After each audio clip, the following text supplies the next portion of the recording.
الحمد لله وكفى وسلام على عباده الذين اصطفى أما بعد فقد قال الله تبارك وتعالى في كلامه المجيد والفرقان الحميد أعوذ بالله من الشيطان الرجيم بسم الله الرحمن الرحيم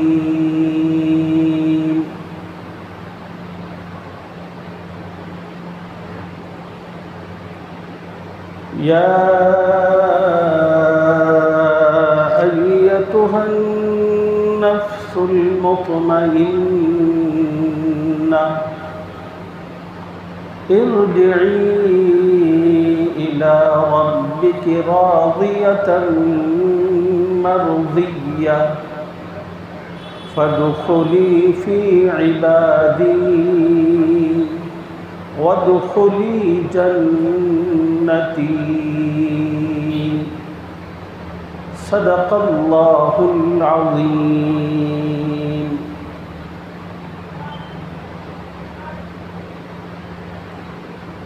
قابل احترام بزرگوں،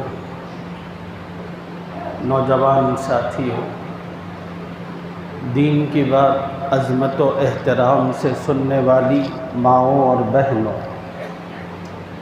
السلام علیکم ورحمۃ اللہ وبرکاتہ۔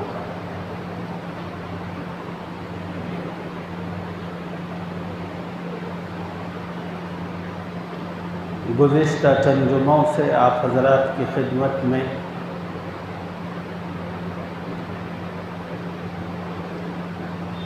موت کی یاد، آخرت کی فکر، قبر سے متعلق کچھ احوال عرض کیے جا رہے تھے۔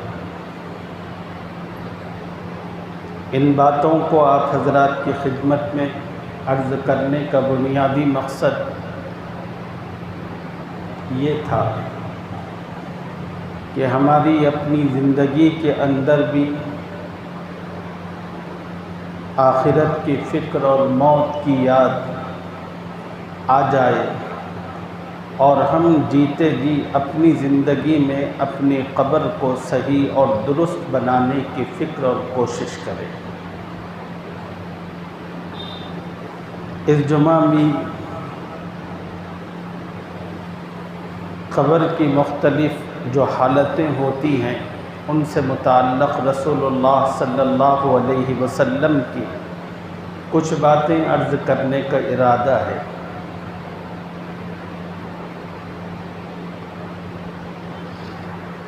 حضرت سمرہ بن جندب رضی اللہ تعالی عنہ سے مروی ہے، فرماتے ہیں کہ رسول اللہ صلی اللہ علیہ وسلم کا معمول یہ تھا، روزانہ فجر کی نماز کے بعد آپ صحابہ کی طرف متوجہ ہو کر بیٹھتے اور صحابہ سے پوچھتے کہ کیا آج گزری ہوئی رات میں تم میں سے کسی نے کوئی خواب دیکھا ہے؟ صحابہ نے اگر کوئی خواب دیکھا ہوتا تو اس خواب کو رسول اللہ صلی اللہ علیہ وسلم کی خدمت میں پیش فرماتے اور پیارے آقا اس کی تعبیر بیان فرماتے۔ اور کبھی ایسا ہوتا کہ رسول اللہ صلی اللہ علیہ وسلم نے کوئی خواب دیکھا ہوتا تو آپ صلی اللہ علیہ وسلم اس خواب کو صحابہ کے سامنے بیان فرماتے۔ تو فجر کی نماز کے بعد حسب معمول جب نبی علیہ السلام صحابہ کی طرف متوجہ ہو کر بیٹھے تو صحابہ میں سے کسی نے تو خواب نہیں دیکھا تھا اس دن، حضور صلی اللہ علیہ وسلم نے خواب دیکھا تھا۔ اللہ کے نبی نے اپنے خواب کی تفصیل صحابہ کے سامنے رکھی، کہا آج رات میرے پاس 2 لوگ آئے تھے اور انہوں نے مجھے اٹھا کر بیت المقدس کی طرف لے گئے اور راستے میں مجھے چند مناظر دکھائے گئے۔ نبی صلی اللہ علیہ وسلم نے فرمایا جب ہم بیت المقدس کی طرف جا رہے تھے تو راستے میں جو پہلا منظر میں نے دیکھا وہ یہ تھا کہ ایک آدمی لیٹا ہوا تھا اور دوسرا آدمی پتھر سے اس کے سر کو کچل رہا تھا۔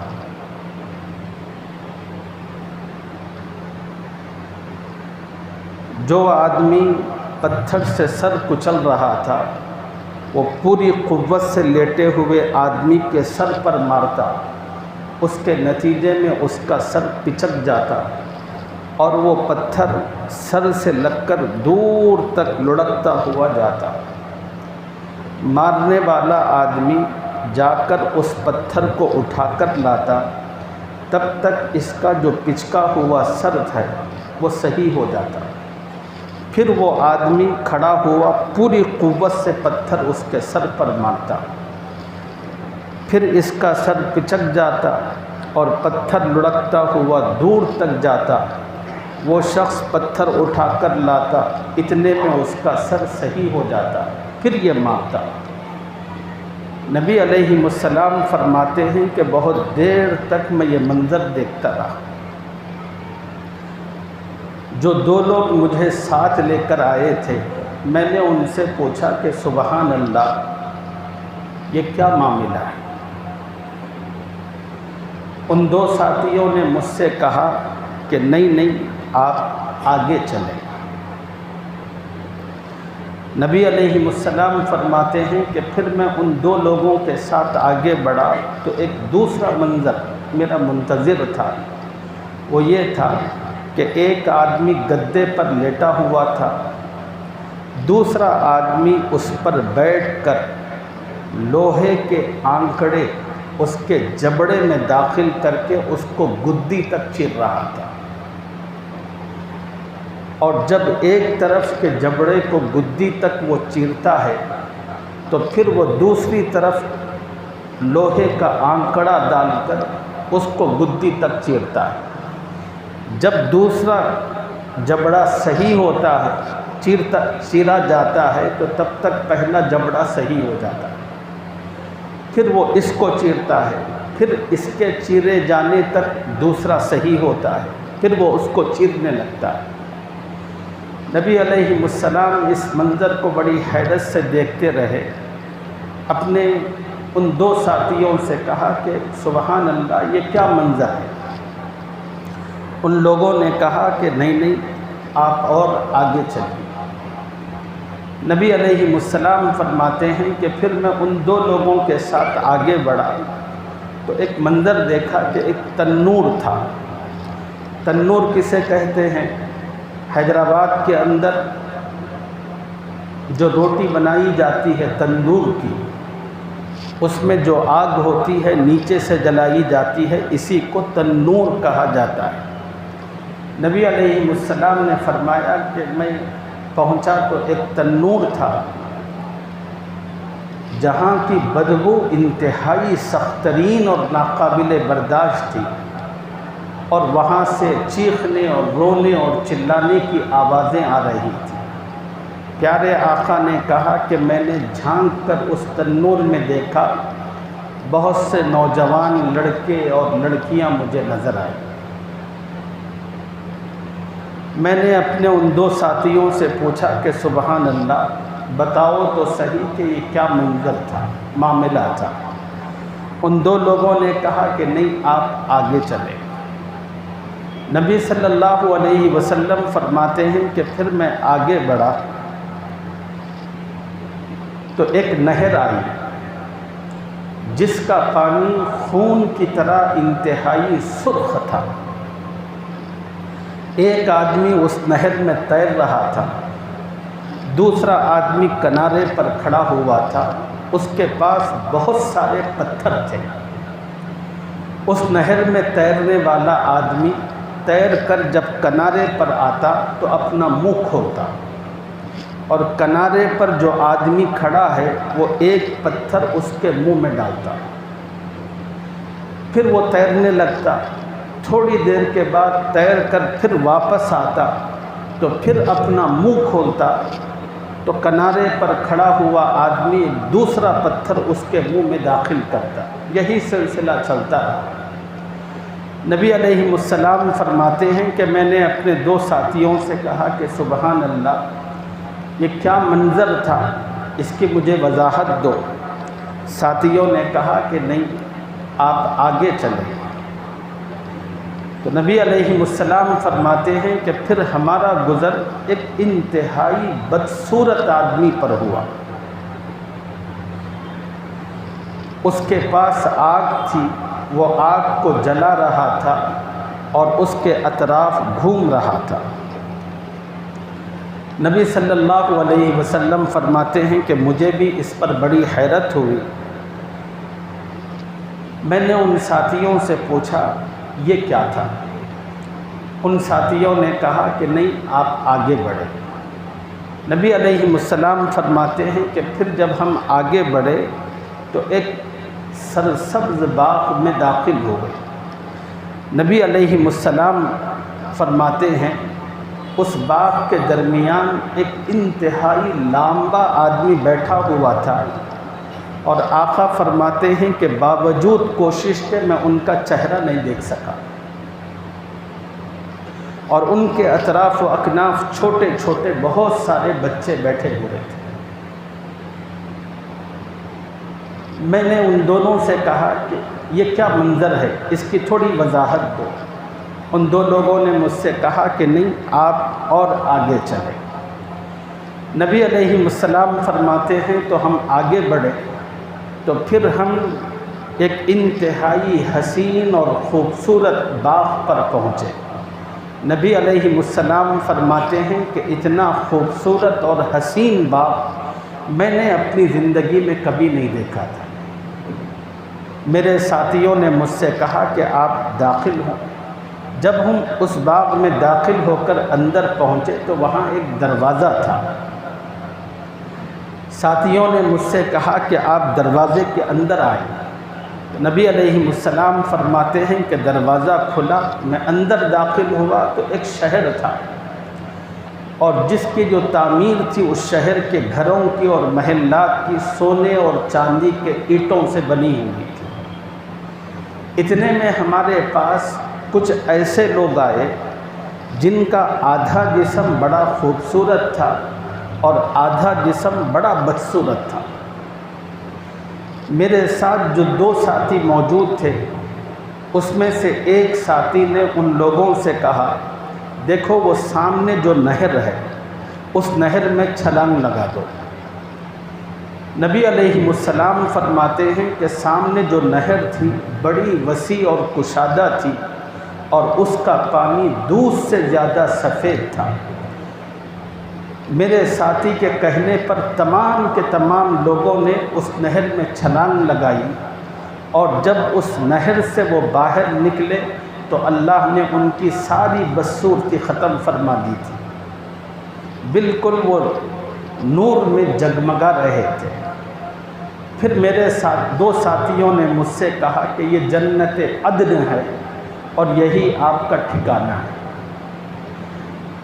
نبی علیہ السلام فرماتے ہیں کہ اچانک میں نے اپنی نگاہ اوپر کی تو مجھے ایک انتہائی خوبصورت سفید محل نظر آیا۔ تو ان 2 ساتھیوں نے کہا یہ آپ کا ٹھکانہ، آپ کا مقام ہے۔ نبی علیہ السلام فرماتے ہیں کہ میں بڑا خوش ہوا۔ ان دونوں ساتھیوں سے کہا اللہ تمہیں جزائے خیر دے، برکت دے، مجھے اپنے ٹھکانے میں داخل ہونے دو، اس کو دیکھنے دو۔ ساتھیوں نے کہا آپ ضرور اس ٹھکانے میں داخل ہوں گے، مگر ابھی نہیں، کچھ وقت کے بعد۔ نبی علیہ السلام فرماتے ہیں پھر میں نے ان 2 ساتھیوں سے پوچھا راستے میں تم نے جو مجھے منظر دکھائے، 7 منظر، اس کا کیا مطلب تھا؟ تو ان 2 ساتھیوں نے تفصیل بتاتے ہوئے نبی علیہ السلام سے فرمایا، سب سے پہلا منظر جو آپ نے دیکھا کہ ایک آدمی کے سر کو پتھر سے کچلا جا رہا تھا، یہ سزا ہے اللہ کی طرف سے قیامت تک اس شخص کے لیے جس نے زندگی میں قرآن یاد کیا اور اس کو بھلا دیا۔ یہ سزا ہے اللہ کی طرف سے اس شخص کے لیے جو دنیا میں اذان کی آواز کو سنتا تھا، مؤذن کہتا تھا حی علی الصلاح حی علی الفلاح، آؤ نماز کی طرف، آؤ کامیابی کی طرف، وہ مؤذن کی اس آواز کو سن کر اوڑھنا اوپر کر کے سوتا تھا اور نمازوں کو ضائع کرتا تھا۔ یہ اس کی سزا ہے اور قیامت قائم ہونے تک اس کو یہی سزا دی جاتی رہے گی۔ پھر ان دونوں نے کہا نبی علیہ السلام سے کہ آپ نے دیکھا کہ ایک شخص گدے پر لیٹا ہوا ہے، دوسرا آدمی اس کا جبڑا چیر رہا ہے گدی تک۔ یہ وہ شخص ہے جو روزانہ جب اپنے گھر سے نکلتا تھا تو جھوٹ بولتا تھا اور لوگوں کے درمیان پہنچ کر جھوٹی قسمیں کھایا کرتا تھا۔ اللہ تعالیٰ اس کو یہ سزا قیامت قائم ہونے تک دیتے رہیں گے۔ پھر ان 2 ساتھیوں نے نبی علیہ السلام سے فرمایا، پھر آپ نے تیسرا منظر تنور کا دیکھا جہاں پر بدبو ناقابل برداشت تھی اور جس کے اندر بہت سے نوجوان مرد اور عورتیں تھیں۔ آگ کی لپیٹیں جب نیچے سے اٹھتی تھی تو وہ اس کی تابناکی کو برداشت نہ کرتے ہوئے چیخنے اور چلانے لگتے تھے۔ نبی علیہ السلام سے بتایا گیا کہ یہ وہ لوگ ہیں جو دنیا میں زنا اور بے حیائی کا ارتکاب کیا کرتے تھے۔ اصل سزا تو اللہ تعالیٰ ان کو قیامت میں دیں گے، لیکن قیامت قائم ہونے تک یہی سزا ان کا مقدر ہوگی۔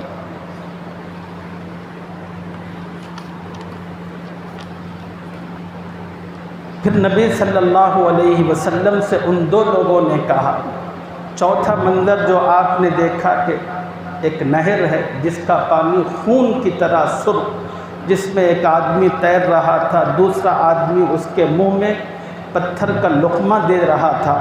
یہ وہ لوگ ہیں جو دنیا میں سود اور حرام کھایا کرتے تھے۔ اللہ تعالیٰ قیامت قائم ہونے تک ان کو یہی سزا دیتے رہیں گے۔ پھر ان 2 لوگوں نے نبی علیہ السلام کو 5ویں منظر کی وضاحت کرتے ہوئے کہا کہ آپ نے دیکھا کہ ایک آدمی آگ سلگا رہا ہے، اس کے پاس بہت ساری آگ ہے، پھر وہ آگ کے اطراف چکر لگاتا ہے۔ بتایا گیا کہ یا رسول اللہ یہ جہنم کا داروغہ ہے، اس کا کام آگ سلگانا ہے، اور وہ منظر اللہ تعالیٰ نے آپ کو دکھلایا۔ اور پھر ان 2 لوگوں نے کہا کہ پیارے آقا آپ نے 6واں منظر دیکھا کہ ایک باغ کے اندر لمبے آدمی ہیں، آپ باوجود کوشش کے ان کا چہرہ دیکھ نہیں سکے اور ان کے اطراف چھوٹے چھوٹے بچے تھے۔ وہ صاحب جو لامبے تھے سیدنا ابراہیم علیہ السلام ہیں، اور چھوٹے چھوٹے بچے وہ ہیں جو دنیا میں بلوغت سے پہلے گزر جاتے ہیں۔ یہ تمام کے تمام بچے سیدنا ابراہیم علیہ السلام کے ساتھ ہوں گے۔ پھر ان 2 ساتھیوں نے نبی علیہ السلام کو تیسرا منظر بتاتے ہوئے کہا کہ آپ جس خوبصورت باغ میں اور پھر اس کے ذریعے ایک شہر میں داخل ہوئے تھے، وہاں آپ نے کچھ لوگوں کو دیکھا کہ جن کا آدھا جسم خوبصورت اور آدھا بدصورت تھا۔ یہ وہ لوگ تھے جو دنیا میں نیکی کے ساتھ برائی کا بھی ارتکاب کیا کرتے تھے۔ اللہ تعالیٰ کی رحمت ان کی طرف متوجہ ہوئی، اللہ نے ان کی نیکیوں کو قبول فرمایا اور ان کے گناہوں کو ان سے دور کر دیا۔ یہ نبی علیہ السلام کو یہ مناظر دکھائے گئے۔ یہ جو حدیث یہ جو واقعات کی تفصیل آپ کی خدمت میں نے عرض کی، اس حدیث کو امام بخاری رحمہ اللہ نے اپنی کتاب میں اور علامہ امام بیہقی رحمہ اللہ نے اپنی کتاب میں نقل فرمایا، اور علماء نے لکھا ہے کہ عذاب قبر کے معاملے میں یہ حدیث نص صریح ہے۔ بہت سارے لوگ مسلمانوں کے اندر اس غلط فہمی میں مبتلا ہیں کہ عذاب قبر کوئی چیز نہیں ہے، عذاب قبر ایک سچائی ہے اور حقیقت ہے، اور اللہ تعالیٰ اس مرحلے سے دوچار کریں گے اس وقت تک جب تک کہ قیامت قائم نہیں ہو جاتی۔ اصل سزا تو ہر کسی کو اللہ تعالیٰ قیامت میں دیں گے۔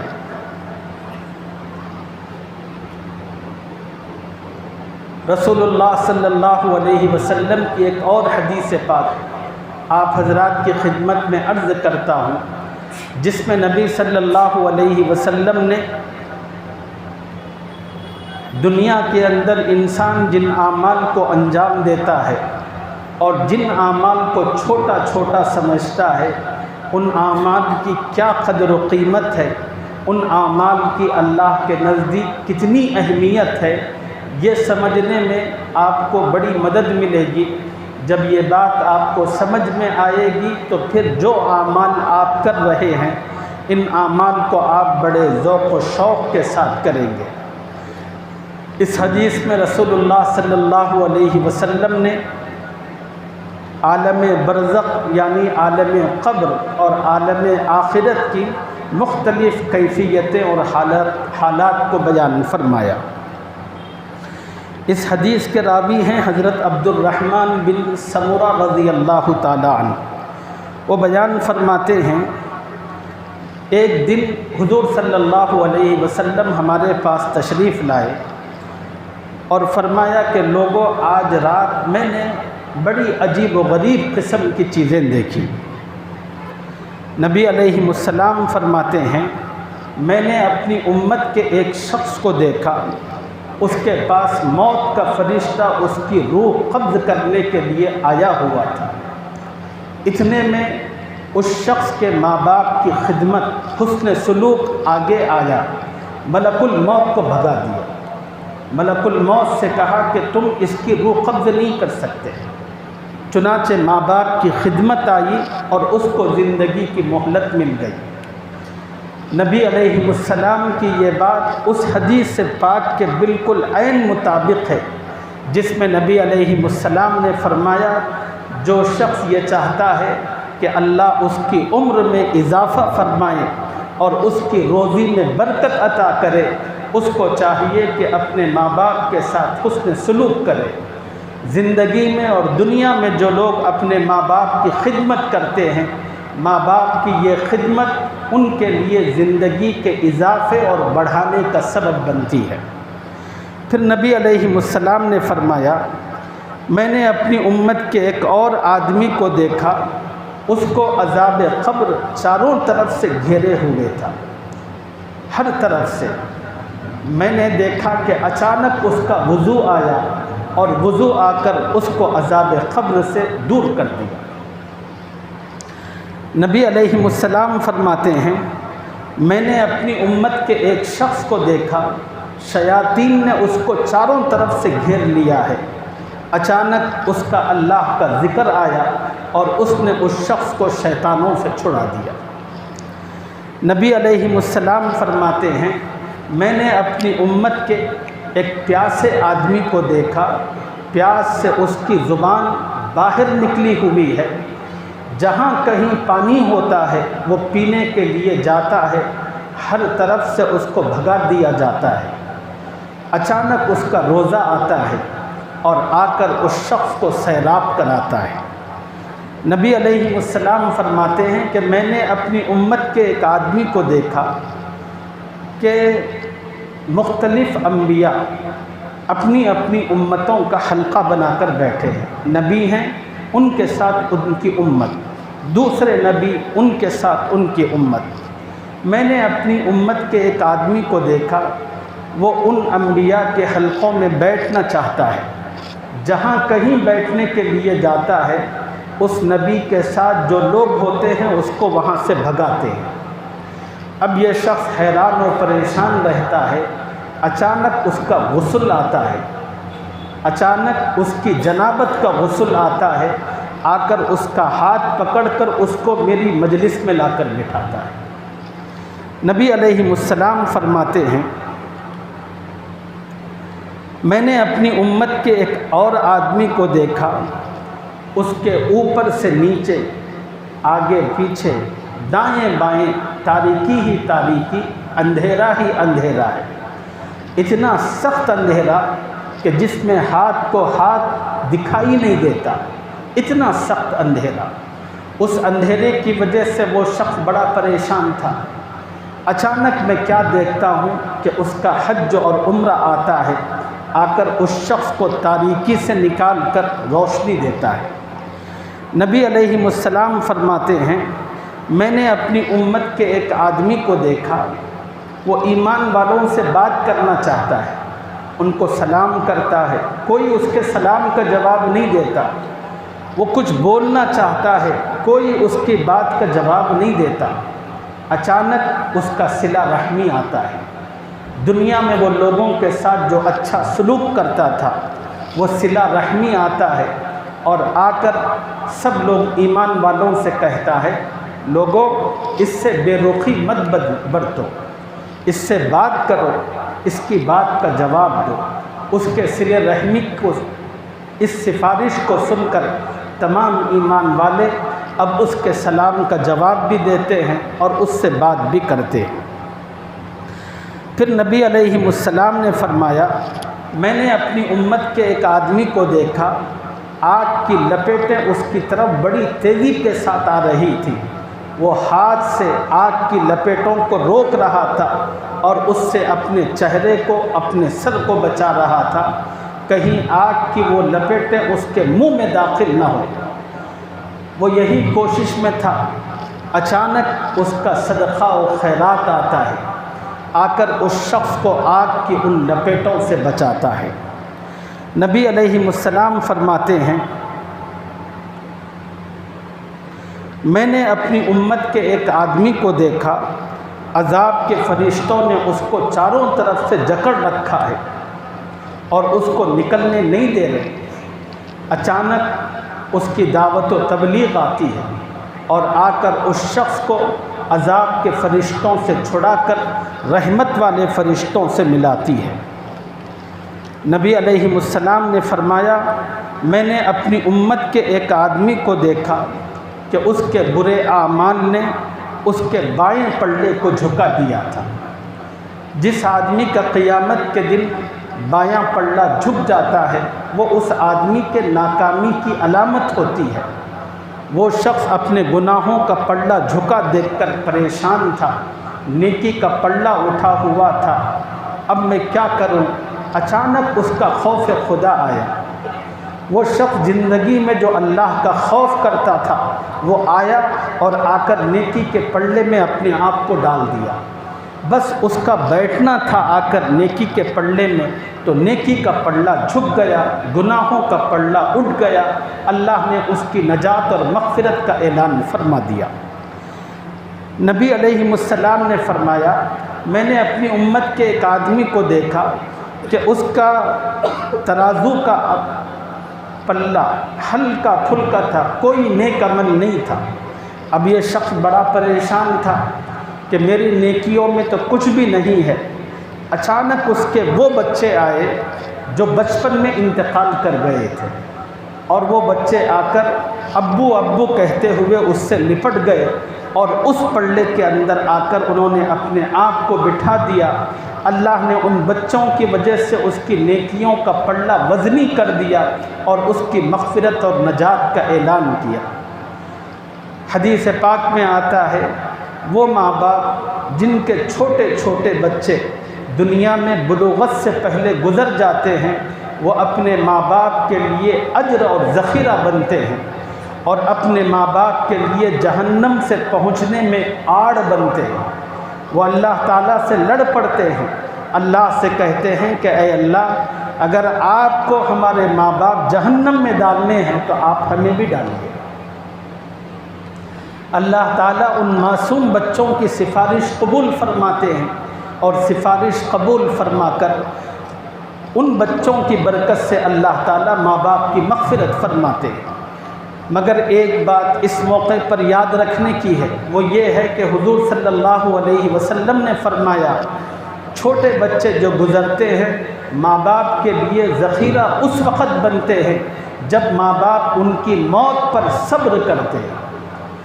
اللہ تعالیٰ کی تقدیر پر کسی قسم کا شکوہ شکایت نہیں کرتے، بلکہ صبر کا گھونٹ پیتے ہوئے کہتے ہیں، اے اللہ آپ کی امانت تھی، آپ کی دی ہوئی زندگی تھی، آپ نے اپنی دی ہوئی زندگی واپس لے لی، اے اللہ آپ کے فیصلے پر، آپ کے حکم پر میں راضی ہوں، اپنی زبان سے کسی قسم کے شکوے شکایتوں کا اظہار نہیں کرتا، اے اللہ غم ہے بیٹے کے جانے کا تو آنسو بہا رہا ہوں، بس اس کے علاوہ کچھ نہیں ہے۔ جو ماں باپ اپنے چھوٹے بچوں کے گزرنے پر یہ طرز عمل رویہ اختیار کرتے ہیں، وہی ماں باپ کے لیے وہ بچے آخرت میں ذخیرہ بنتے ہیں۔ اس کے برخلاف جو ماں باپ اپنے چھوٹے بچوں کے گزرنے پر اللہ کی تقدیر پر شکوہ کرتے ہیں، کہتے ہیں کہ اللہ کو کیا ہمارا ہی گھر دکھا تھا، کیا ہمارا ہی بچہ ملا تھا، کیا اس وقت اس کو لینا تھا، جو اس قسم کی باتیں کر کر اللہ کی تقدیر پر بے اطمینانی کا اظہار کرتے ہیں، ان لوگوں کو ان بچوں سے کسی قسم کا فائدہ نہیں ہوگا۔ اس چیز کو اچھی طرح اپنے ذہن میں بٹھائیں۔ نبی علیہ السلام فرماتے ہیں، میں نے اپنی امت کے ایک آدمی کو دیکھا کہ وہ جہنم کے کنارے کھڑا ہوا ہے۔ اچانک اس کا اللہ سے ڈرنا یاد آیا اور فوراً خدا کا ڈر آیا، اس کو جہنم سے دور کر دیا۔ نبی علیہ السلام نے حدیث میں فرمایا، من بکا من خشیت اللہ فقد حرم اللہ علیہ النار، جو آدمی اللہ سے ڈرتا ہے اللہ جہنم کو اس پر حرام فرماتے ہیں۔ نبی علیہ السلام فرماتے ہیں، میں نے اپنی امت کے ایک آدمی کو دیکھا کہ وہ آگ میں گرا ہوا ہے۔ اچانک اس کا آنسو آیا۔ زندگی میں وہ کبھی شب برات کے موقع پر رمضان کی کسی رات میں تنہائی کے اندر اللہ کو یاد کر کے اپنے گناہوں پر شرمندہ ہو کر آنکھ سے آنسو نکالا تھا، وہ آنسو آ گیا اس شخص کا، اور اس نے اس کو آنکھ سے نکال کر باہر فرما دیا۔ آنکھ کے جو آنسو ہوتے ہیں، ندامت اور پچھتاوے کی بنیاد پر انسان کی آنکھ سے نکلتے ہیں، ان آنسوؤں کی بڑی اہمیت ہے۔ نبی علیہ السلام فرماتے ہیں، میں نے اپنی امت کے ایک آدمی کو دیکھا کہ وہ پل صراط پر کھڑا تھر تھر کانپ رہا ہے،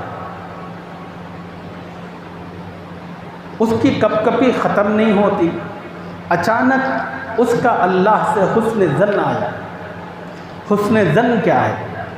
اللہ کے بارے میں ہر ایمان والے کا حسن ظن یہ ہوتا ہے، میرا اللہ مجھے بخش دے گا، میرا اللہ جو 70 ماؤں سے زیادہ محبت کرنے والا ہے مجھے معاف کرے گا، میرے اللہ کو مجھے تکلیف دیتے ہوئے کوئی خوشی نہیں ہوگی، میرا اللہ میرے اپنے نبی کے خاطر مجھ پر ضرور رحم کرے گا۔ ایک ہر مومن کی تمنا ہوتی ہے، یہ ہر مومن کا اللہ کے ساتھ گمان ہوتا ہے۔ نبی علیہ السلام نے فرمایا کہ ایک شخص پل صراط پر تھر تھر کانپ رہا تھا، اچانک اس کا اللہ سے حسن ظن آیا اور اس نے اس کی کپکپاہٹ دور کر دی اور اس کا ہاتھ پکڑ کر اس کو پل صراط سے پار لگا دیا۔ نبی علیہ السلام فرماتے ہیں، میں نے اپنی امت کے ایک اور آدمی کو دیکھا کہ وہ پل صراط پر کبھی سرین کے بل، تشریف کے بل چل رہا ہے، کبھی گھٹنوں کے بل چل رہا ہے، وہ کھڑا نہیں ہو پاتا۔ تو میں نے دیکھا کہ اچانک اس کا درود آیا، وہ دنیا میں مجھ پر محبت سے جو درود پڑا کرتا تھا، اچانک اس کا وہ درود آیا اور اس کو پل صراط پر کھڑا کر کے اس کی نیا پار لگا دی۔ نبی علیہ السلام فرماتے ہیں کہ پھر میں نے اپنی امت کے ایک اور آدمی کو دیکھا، وہ جنت کی طرف بڑھتا ہے، اچانک جنت کے دروازے اس پر بند ہو جاتے ہیں، وہ جنت کے دروازوں پر پہنچ کر حیران و پریشان کھڑا ہوتا ہے کہ اب میں کیا کروں۔ اچانک میں کیا دیکھتا ہوں، اس کا ایمان آتا ہے اور اس کا ایمان اس کو پکڑ کر جہنم سے باہر کرتا ہے۔ نبی کریم صلی اللہ علیہ وسلم نے یہ تمام تر تفصیلات بیان فرمائی اور بیان فرما کر کہا، لوگوں یہ اعمال ہے جس کو ہر مومن دنیا میں کرتا ہے، اور ان اعمال کو تم بڑا چھوٹا سمجھتے ہو، لیکن ان میں کا ایک ایک عمل تمہیں خبر اور آخرت کے کس کس موقع پر کس طرح مدد فراہم کرے گا اس کا تمہیں اندازہ نہیں ہے۔ لہٰذا نبی علیہ السلام نے فرمایا، لا تحقرن من المعروف شیئا، لوگوں کسی نیکی کو، کسی عمل کو چھوٹا اور حقیر مت سمجھو۔ نبی علیہ السلام نے فرمایا، اگرچہ کہ تمہارا کسی بھائی سے ملاقات کے وقت خندہ پیشانی سے ملنا ہو، یعنی ایک مسلمان دوسرے مسلمان سے جب ملاقات کرتا ہے، نبی کی سنت اور حکم یہ ہے کہ ہر دونوں اپنے چہرے پر مسکراہٹ لا کر ایک دوسرے کو دیکھتے ہوئے ملیں۔ نبی نے فرمایا کہ یہ بھی نیکی ہے اور یہ نیکی بھی انسان کو نجات دلانے والی ہے۔ نبی علیہ السلام نے فرمایا کہ جب تم کسی راستے سے گزرو، اپنے گھر کو آتے جاتے ہوئے یا کہیں پر، اور کہیں پر کوئی راستہ، کہیں پر کوئی پتھر، کوئی اینٹ پڑی ہوئی ہے، کوئی کانٹا ہے، آپ کی نظر پڑی، آپ نے اس پتھر اور اس اینٹ کو وہاں سے ہٹا دیا تاکہ آنے والا دوسرا وہ اس کی ٹھوکر سے بچے، یہ عمل بھی اللہ کے یہاں تمہیں نجات دلانے کے لیے بہت کافی ہے۔ زندگی میں جو نیک عمل کی تمہیں توفیق ملتی ہے، اس نیک عمل کی قدردانی کرو، کسی عمل کے بارے میں مت سوچو کہ یہ چھوٹا ہے، اس سے کیا ہوگا، نہیں، ہر عمل کرتے رہو، پتہ نہیں کون سا عمل تمہارے لیے کب نجات کا سبب اور ذریعہ بن جائے۔ بس ایک تاریخی واقعہ آپ کی خدمت میں رکھ کر اس سلسلے کو ختم کرتا ہوں۔ ایک نوجوان آدمی عبد الملک کے پاس آیا، یہ بڑا زبردست قسم کا بادشاہ گزرا ہے، اور وہ نوجوان جب پہنچا تو غم اس کے چہرے سے اور اس کے جسم کے ہر حصے سے ظاہر ہو رہا تھا۔ اس نوجوان کو غمگین دیکھ کر عبد الملک نے اس سے پوچھا، اے نوجوان بتا، تو کیوں اتنا غمگین ہے، کیوں پریشان ہے، وہ کیا پریشانی ہے جو تجھے لاحق ہے؟ نوجوان نے کہا، بادشاہ، میں اپنے گناہوں کے سبب بہت پریشان ہوں۔ تو عبد الملک نے اس کو سمجھانے کے لیے کہا کہ نوجوان، اگر تیرے گناہ بہت زیادہ ہیں تو اللہ نے کہا کہ مایوس ہونے کی ضرورت نہیں، توبہ کر لے۔ اس شخص نے نفی میں جواب دیا کہ میرے گناہ بہت زیادہ ہیں، بہت بڑے ہیں۔ عبد الملک کو غصہ آیا، اس نے اس نوجوان سے کہا کہ نوجوان، یہ بتا، اللہ کا آسمان بڑا ہے یا تیرے گناہ بڑے ہیں؟ اس نوجوان نے کہا کہ میرے گناہ اللہ کے آسمان سے بھی بڑے ہیں۔ عبد الملک نے کہا، نوجوان یہ بتا، اللہ کا عرش بڑا ہے یا تیرے گناہ بڑے ہیں؟ اس نوجوان نے کہا کہ میرے گناہ اللہ کے عرش سے بھی بڑے ہیں۔ عبد الملک کو اور جلال آیا، اس نے اس نوجوان سے کہا کہ یہ بتا، تیرے گناہ بڑے ہیں یا اللہ کی رحمت بڑی ہے؟ اب وہ نوجوان خاموش رہا، اس نے کوئی جواب نہیں دیا۔ پھر عبد الملک نے پوچھا نرمی اور ہمدردی کے ساتھ، نوجوان بتا تو صحیح، تیرے ایسے کون سے گناہ ہیں کہ جس کی وجہ سے جو اتنا غمگین اور پریشان ہے؟ وہ نوجوان اپنے گناہوں کی تفصیل بتاتے ہوئے کہنے لگا، بادشاہ، میں ایک کفن چور تھا، 5 قبر کے حالات نے مجھے توبہ پر مجبور کر دیا۔ میرا معمول تھا جب کبھی قبرستان کے اندر مردہ آتا، میں چپکے سے اسی شام میں یا دوسرے دن پہنچتا، خبر کھولتا، اس کے کفن کو چراتا، اس کو دھو کر مارکیٹ میں بیچتا۔ یہ میرا معمول تھا۔ میں اپنے معمول کے اندر مست و مگن تھا۔ میں نے ایک دن قبرستان پہنچا، جا کر میں نے حسب معمول کفن لینے کے لیے قبر کھودی۔ جب میں نے قبر کھودی تو کیا دیکھتا ہوں، قبر میں جو مردہ تھا اس کا چہرہ قبلے سے پھیر دیا گیا تھا، اور اس شخص کو اس قبر کے اندر بھیانک ترین عذاب ہو رہا تھا۔ وہ نوجوان کہنے لگا کہ میں نے یہ منظر دیکھا تو میرے جسم پر رونگٹے کھڑے ہو گئے۔ آپ جانتے ہیں جس آدمی کو بھی قبر میں رکھا جاتا ہے اس کا چہرہ قبلے کی سمت میں رکھا جاتا ہے، لیکن وہ مردہ ایسا تھا کہ اس کا چہرہ قبلے سے موڑ دیا گیا تھا، اور میں پریشان ہو کر بھاگنے لگا تو اچانک ایک غیبی آواز نے مجھے پکارا، او کفن کو چرانے والے، بھاگتا کیوں ہے؟ پوچھتا کیوں نہیں کہ اس شخص کو یہ عذاب کیوں دیا جا رہا ہے؟ وہ نوجوان پر کپ کپی طاری ہوئی۔ اس نے اس آواز کے جواب میں کہا کہ میرے اندر اس کی ہمت اور طاقت نہیں ہے کہ میں اس سے پوچھ سکوں۔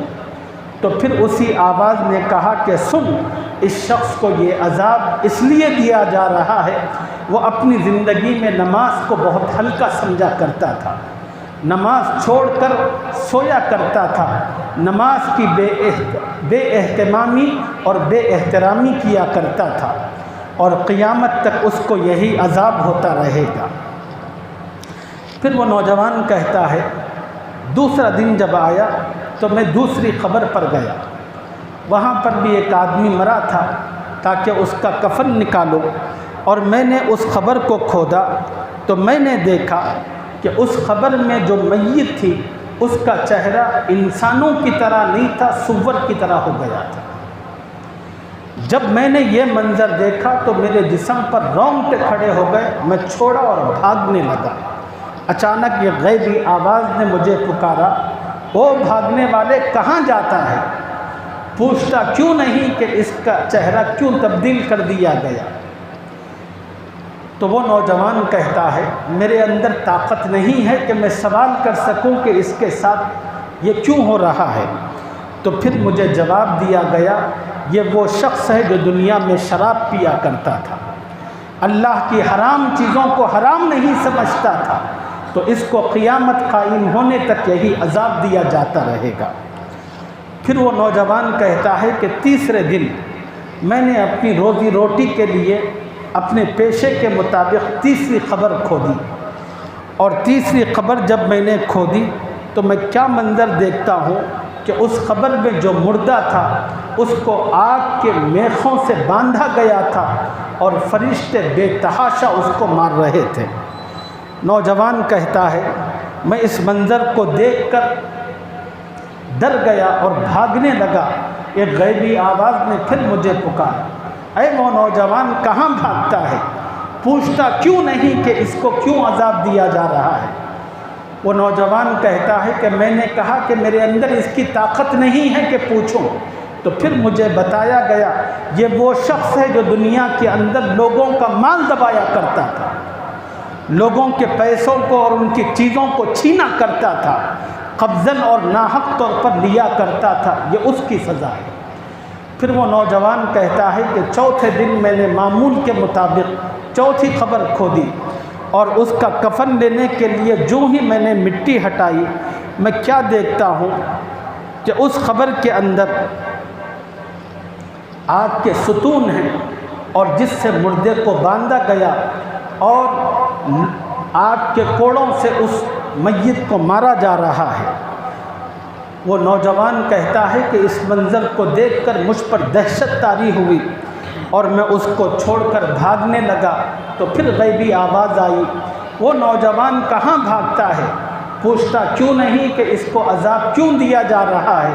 تو میں نے پوچھا، میں نے کہا کہ میرے اندر طاقت نہیں ہے، تو مجھے جواب میں بتایا گیا یہ وہ شخص ہے جو جھوٹ بولتا تھا اور لوگوں کے سامنے جھوٹی قسمیں کھاتا تھا۔ کتنے کاروباری حضرات ہیں جو اپنی دکان پر بیٹھ کر جھوٹ بولتے ہیں اور جھوٹی قسمیں کھاتے ہیں کہ یہ اصلی ہے، یہ فلاں ہے، یہ فلاں ہے۔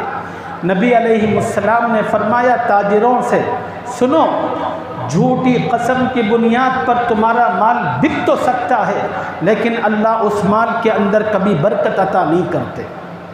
جھوٹی قسم کی بنیاد پر مال تو بک سکتا ہے لیکن جھوٹی قسم کی بنیاد پر اللہ برکت عطا نہیں کرتے، اور مرنے کے بعد اللہ تعالیٰ اس انجام سے قبر میں دوچار کرتے۔ پھر وہ شخص کہتا ہے کہ 5ویں دن میں 5ویں قبر پر گیا، اس کو کھولا کفن لینے کے لیے، تو پھر میں نے دیکھا کہ اس قبر میں آگ جل رہی ہے اور فرشتے بے انتہا اس پر ظلم کر رہے ہیں، مار رہے ہیں۔ تو نوجوان کہتا ہے کہ میری ہمت نہیں پڑی، میں بھاگنے لگا۔ پھر اس غیبی آواز نے مجھے پکارا، کہا کہ اے نوجوان کہاں بھاگتا ہے؟ پوچھتا کیوں نہیں اس سے کہ یہ عذاب تجھے کیوں دیا جا رہا ہے؟ وہ نوجوان کہتا ہے کہ میں نے کہا کہ میرے اندر اس کی طاقت نہیں ہے۔ تو پھر مجھے بتایا گیا کہ یہ وہ شخص ہے جو بے ہدہ کھیلوں کے اندر دنیا میں مشغول رہا کرتا تھا، جس کے نتیجے میں اللہ کے حق ضائع ہوتے تھے، اللہ کے بندوں کے حقوق ضائع ہوتے تھے۔ جیسے ہمارے اپنے دور کے اندر ہمارے اپنے محلے میں رات بھر نوجوان چبوتروں پر گزارتے ہیں۔ دن ہوتی ہے جن کا مشغلہ اللہ نے اپنے گھر کی ضرورتوں کو پورا کرنا رکھا ہے، اپنے بیوی بچوں کی ضرورتوں کو پورا کرنا، وہ سوتے پڑے رہتے ہیں، اور پھر جب اٹھتے ہیں تو ان کا باقی ماندہ وقت ہوٹلوں کے اندر، مختلف اور جگہوں پر مختلف کھیل کودوں کے اندر گزرا کرتا ہے۔ یہ وہ لوگ تھے جو دنیا کے اندر بے ہدہ مشاغل میں رہتے تھے اور اللہ کا حق ضائع کرتے تھے۔ اللہ تعالیٰ ان کو یہ سزا دیں گے۔ تو یہ خبر کے احوال ہیں اور ان احوال سے ہر ایک کو دوچار ہونا ہے۔ اب اللہ نے مجھے اور آپ کو زندگی کی غیر معمولی نعمت دے رکھی ہے اور اللہ نے موقع دیا ہے، ہم اپنی زندگی کی ترتیب کو صحیح اور درست کرتے ہوئے اپنی قبر کو اور اپنی آخرت کو بہتر کر سکتے ہیں۔ اللہ اپنے کرم سے اس کی مجھے بھی اور آپ سب کو توفیق عطا فرمائے، آمین یا رب العالمین۔